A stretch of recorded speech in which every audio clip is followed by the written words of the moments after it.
You are the seven-headed dragon because you have 7 survival instincts that need to be transformed. First one is lust, overeating, greed, laziness, uncontrolled anger, envy of other people, excessive self-importance, pride. 90% of your actions come from the subconscious mind because every action is the fulfillment of a desire. And if these 7 subconscious instincts are not under control, you will have no conscious control over your reality. Mind will be dominated by the body. This is why Freemasonry, even alchemy, all show the sun and the moon unifying together. Conscious mind and the subconscious mind becoming one, which basically means becoming conscious of the subconscious patterns that govern your life. Because if you never analyze the patterns governing your thoughts and actions, you won't have control over your reality. The mystic's job is to become conscious of the unconscious patterns, to gain full control over mind and body, so the body can actually become a vehicle for conscious creation.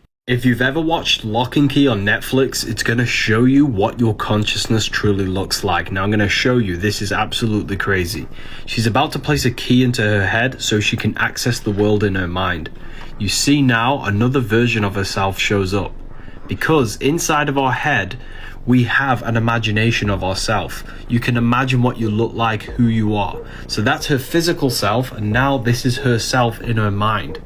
Now they're about to enter into her mind through this doorway. Doorways represent entering into yourself in Freemasonry. So they enter into her mind. There's your 2 pillars entering in the entrance of the mind. Now look at this. This is now all in her mind. You see your 2 pillars and a middle path up to the soul. Because at the very top of this building is the light. That represents the awareness, because you are the awareness observing your mind inside your body. You are the silent observer.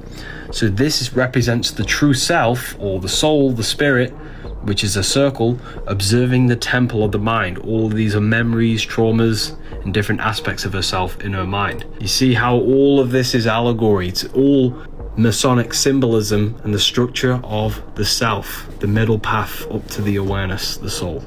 The biggest lie they ever told you is that death is a mystery. You can figure this stuff out for yourself. You die every single night. That's why they say sleep is the cousin of death. Because when you go to sleep, you return to the self inside the mind.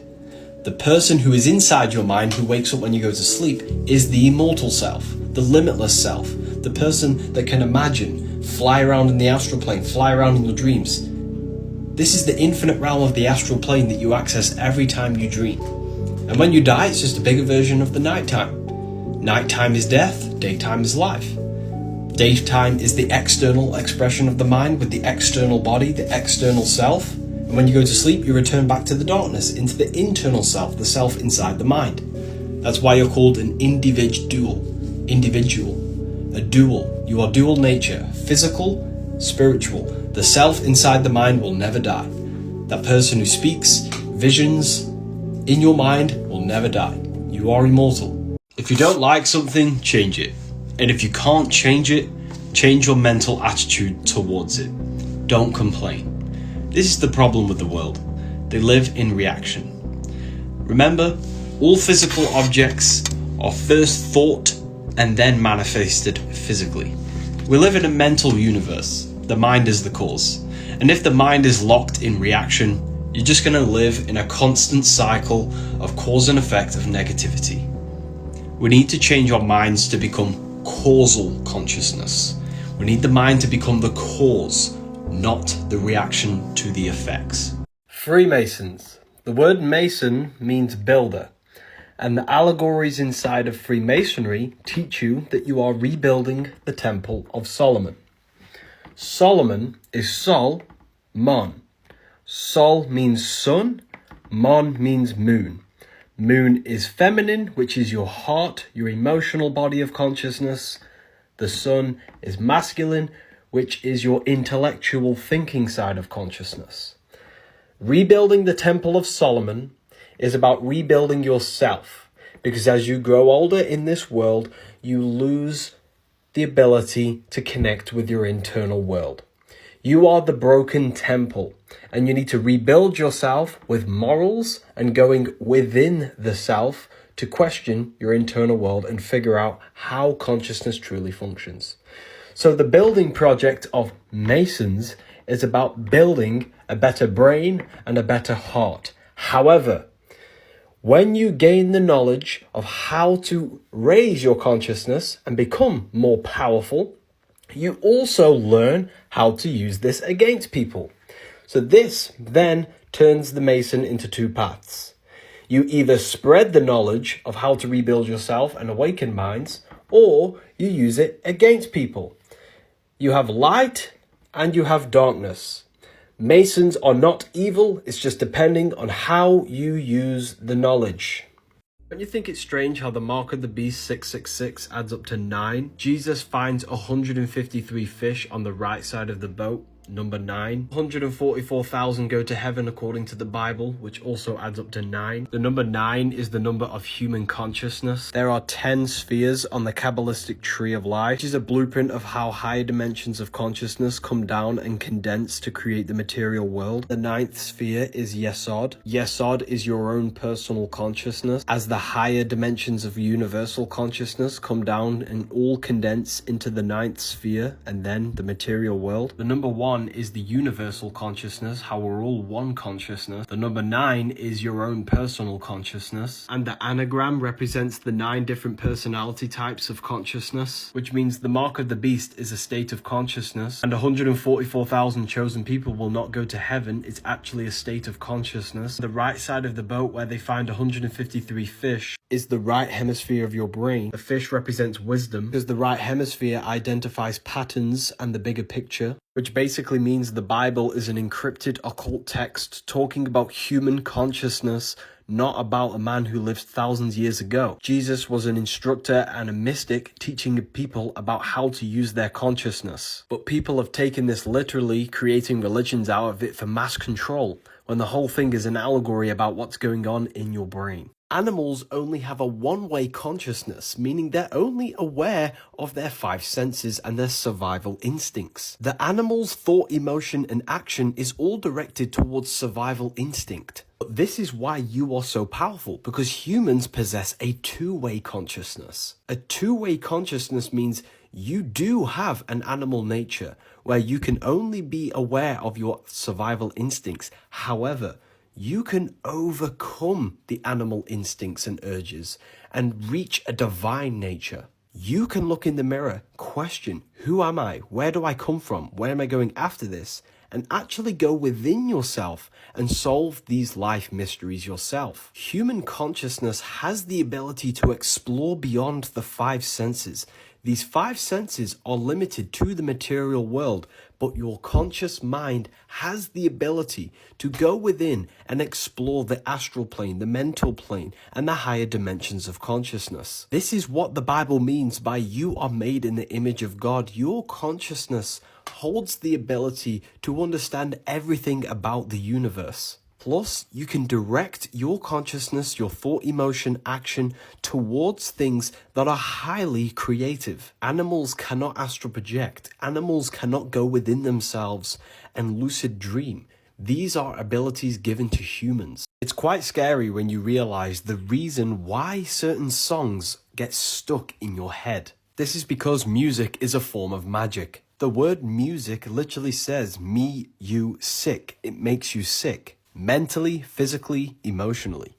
The reason you can't get certain songs out your head is because of this terrifying reason. It's because your subconscious responds to patterns. The repetitive beats, the repetitive words and choruses help create a pattern that the subconscious responds to.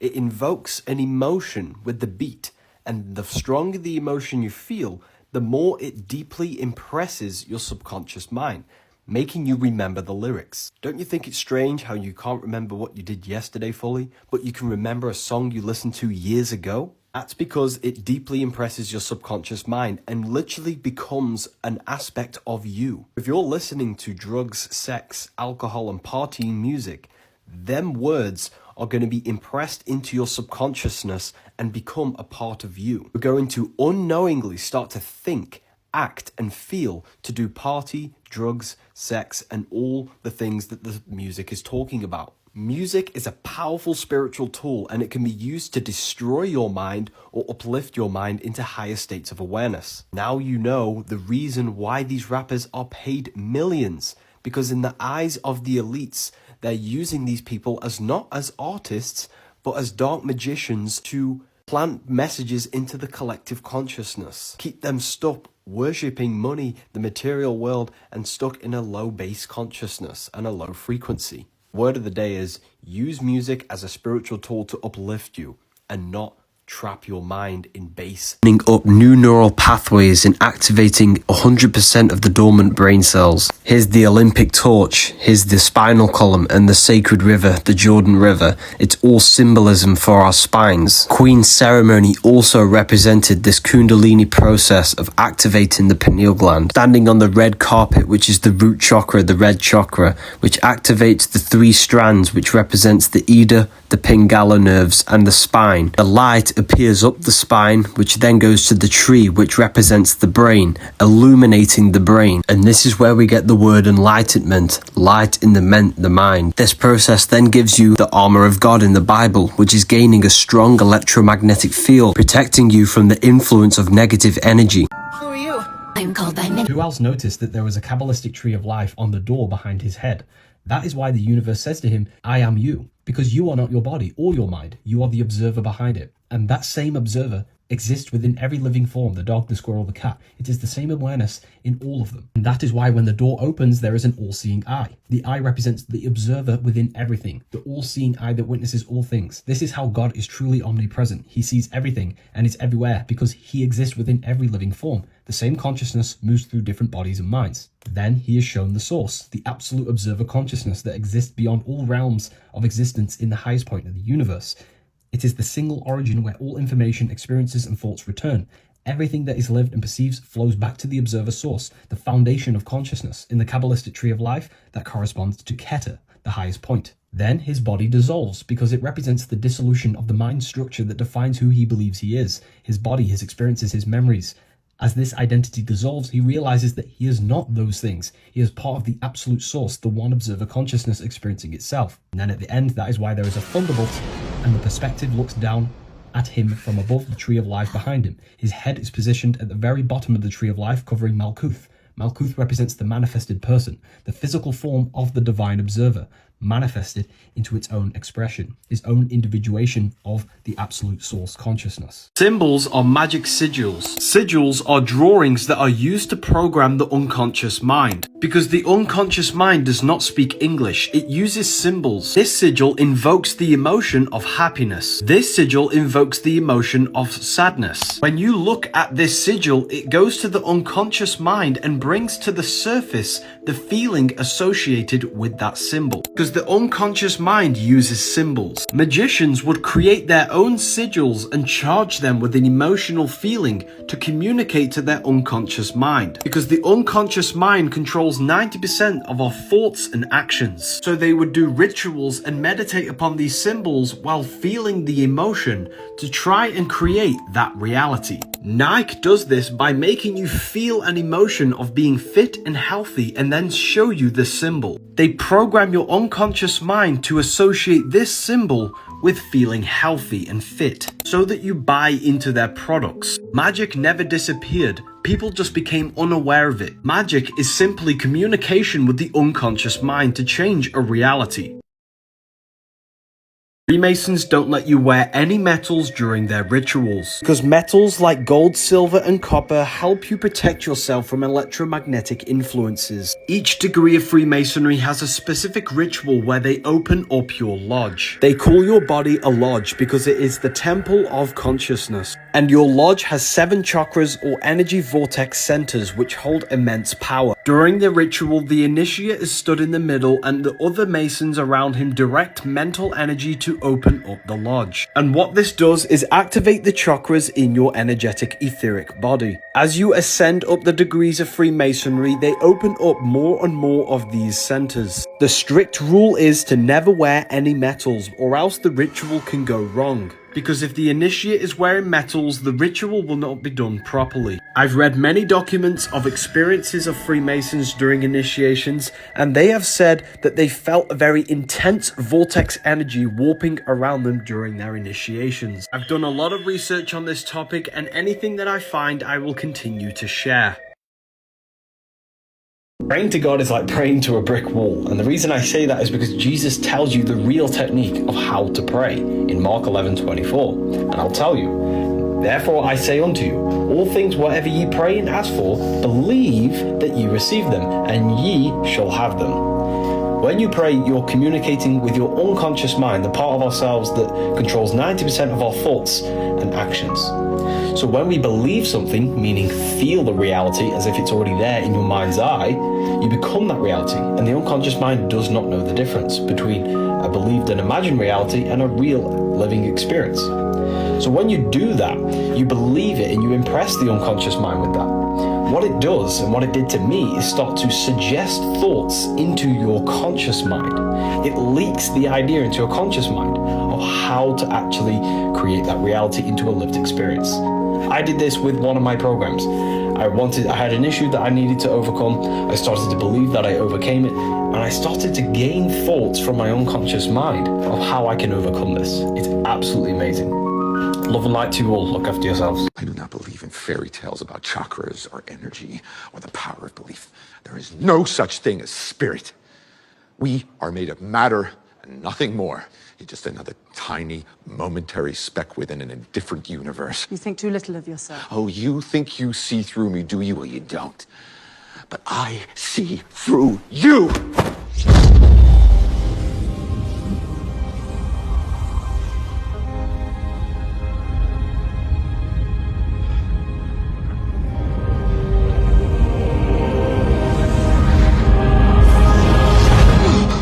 Do to me. You entered the astral dimension. What? A place where the soul exists apart from the body. And that's exactly why they want you to believe space is real, to make you only think that you are your physical body, making your consciousness trapped within the 5 senses in the nervous system.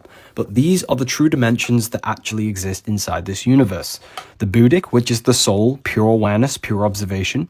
The mental, which is the realm of thoughts, ideas. Thoughts turn into imaginations, which is the astral plane. The thought of a chair becomes the imagination of a chair. Then you have the etheric plane, which is your 7 chakras. Then you have your physical body. You think, you feel, you imagine, and then this feeling and desire gets impressed on the etheric double, the etheric brain, and the physical body takes action. This is how you create. You've always used them, just maybe unconsciously, but now you can actually use them. If you believe in space, then you have been fooled. If I were to say to you, I'm a stranger traveling from the east seeking that. Got urgent business in the south. Sorry, I can't help you there. Supposing I were to ask you, as a stranger going to the west to seek for that which was lost, what would you say then? I should answer, where do you come from? From the east, and I am hoping that you will give my message on the square for the sake of the widow's son. Which lodge do you hail from? Travelling Lodge 3276, the 4 and 5th, the Queen's Own Royal Light Infantry, Regimental District 3298. Did he say I was to give you anything for telling me this? Because I won't. No, he didn't. Then why did you do it? For the sake of the widow's son. The funny thing is, we don't need to join any secret society to gain enlightenment, right? It's all a journey within yourself of remembering who you truly are by awakening to deeper truths about yourself and consciousness. Going from west to east is symbolic. West is where the sun sets, meaning darkness, or the earth, because the earth produces no light, represents low consciousness, not really understanding who we are, why we're here, what this world is. To the east, where the sun rises, the sun produces clarity. When you shine light on something, you can see it, meaning you can see more. You see yourself from a higher perspective because you have awakened to higher truth. And that is a journey as your mind has to unravel to perceive higher truths. Let your jealousy show you where you want to be in life. Let your anger reveal where you lack self-control in your mind. Emotions are not just surface level. They reveal to you unconscious wounds that you can find and alchemize and purify and gain mastery over. I created a post about this a week ago and it hit 100,000 likes and over 1 million views. So I decided to create a free PDF describing exactly how to alchemize emotions and the true nature of emotions in order to gain full control over your mind. If you want the PDF, there is no catch. I'm not going to send you BS emails and try and sell you something. It's completely free. 600 people have already got it. Click the link in my bio, go get instant access. Have fun, everyone. Take care and have a great weekend. Some people just live their lives and die, never realizing that they were born from the spirit world. It can be difficult for them to understand while in physical form. Often they refuse to believe even after experiencing their true spirit selves. What about reincarnation? Reincarnation? I don't know much about that. Reincarnation is the Buddhist philosophy where humans are reborn many times between this world and the next. And I agree. Huh? I get the feeling that I was an aristocrat or king in a past life. You guessed correctly. Huh? You were an aristocrat in your past life. Seriously? Is that so hard to imagine? People are reborn in different countries and eras as they accumulate experiences for growth. These are the core principles and teachings of reincarnation, a cycle of perpetual rebirth. But when the time comes for them to be reborn, they must forget everything they know and start their lives anew once again. But why is that? Because that is the rule on Earth. Wait, what do you mean? What we mean is, the whole challenge of being in human form is key to remembering your spirit self. Whoa, But wait, that's way too difficult. It's impossible. I understand. It certainly is difficult on Earth today as we know it.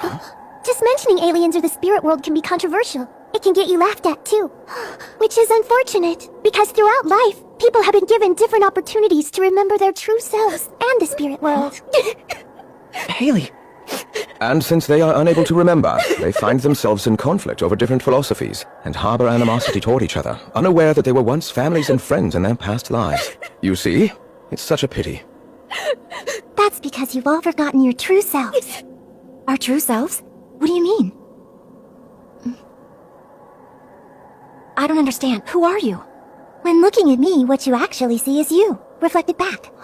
Try to remember your own true self, the truth of your soul within you. If you didn't notice, the camera at the very beginning of the cartoon is flying through the astral plane, and you see many different souls surrounded by an electromagnetic field, because it not only just surrounds your physical body, your soul is inside of this field. Towards the end, you see reflections of themselves. The people are meeting themselves, however, in spiritual form. If you rewatch it, you'll gain the full meaning of the cartoon. Were the Egyptian gods really half human? Thoth was half human and half ibis bird. The ibis bird is well known for searching for food in the mud. Thoth was known for his search of ancient wisdom, the mysteries of life, as he was the god of writing, knowledge, and sacred languages. Characteristics of the ibis bird searching for food in the mud is similar to the initiate's journey of searching for light in the darkness. The darkness represents the unknown and the mysteries of life, and Thoth was the searcher of ancient wisdom and the mysteries of life. Just like the ibis bird searched for food in the mud, Thoth searched for ancient wisdom in the mysteries of life. Now you can see why thousands of years ago they used animals to symbolize different qualities. Many people say that the word thought comes from Thoth, as our mind is the center of thought, which search for the mysteries and answers of life. I don't think they really did have these animal heads, I just think it was all symbolism. Everybody should astral project at least once in their life, and the reason I say that is because it changes everything about yourself. What was destroyed for me was my sense of fear. When I left my body for the first time a few years ago, I no longer believed, I knew I was eternal. And that changed how I think, how I feel. No one can control me. I'm not afraid of death. No one can make me fear, because I know I'm eternal. When you know this, it changes everything about you. It reborns your mind. It completely rebirths everything about you. And your old world is shattered. An astral or outer body experience is something that everyone should be seeking. It is the most helpful experience in my life, hands down. I found some secret codes in this temple. Firstly, you need to understand that temples were always built in the figure of a human form, because the human body is the temple for God to experience himself in a 3D form. Humans have an animal nature for survival and a creative nature for the spiritual. These temples were more than likely mystery schools where they taught ancient sciences of spirituality. Therefore, everything you see here is all symbolic of you and giving you instructions. So when you enter the temple, it's symbolic of entering into yourself, into the mystery school. And the first thing you see when you enter is this animal, and the animal gazes up at the top of this pyramid. Then you look in front of the animal, there is a long pillar going up to the top of the dome, which is the spinal cord and the brain. Even the dome matches up perfect with the dome of your head. In spiritual traditions, the spinal column is considered the stairway to higher consciousness, because the lower end of the spinal column symbolizes the lower mind, where your lower thoughts and desires take place, of sexual desire for the sexual organs and the digestive organs for food. In order to achieve your spiritual creative consciousness, you have to ascend your thought away from the lower end of the spinal column, because you can think with these lower organs, and most people only think about sex, food, and power in this world. The spiritual traditions taught you self-mastery so you could ascend your spinal column, ascend the stairway to heaven, and actually use your consciousness's full potential for creation. Because the advanced creative forces of consciousness are manifested in the upper half of the spinal column: love, expression, intuition, wisdom, and thoughts. This animal is not just randomly there, it's symbolizing going from your animal mind all the way to your higher mind, through discipline, self-mastery, and spiritual teachings. All of this is symbolic of the journey of yourself. This temple is you. What you in for, brother? Eternity. Believe that we are these memories and beliefs in our mind, but that is not us. When we turn off the mind, we are pure awareness. And that is the part of us that is universal. It's impersonal. It's part of something much bigger. We are all one consciousness, experiencing it in different minds and bodies. And that's why he says this is the spirit that animates and binds all life, because we are all one consciousness, experiencing itself. And when you realize this, you realize you don't exist personally. You are part of something much bigger. Who are you really?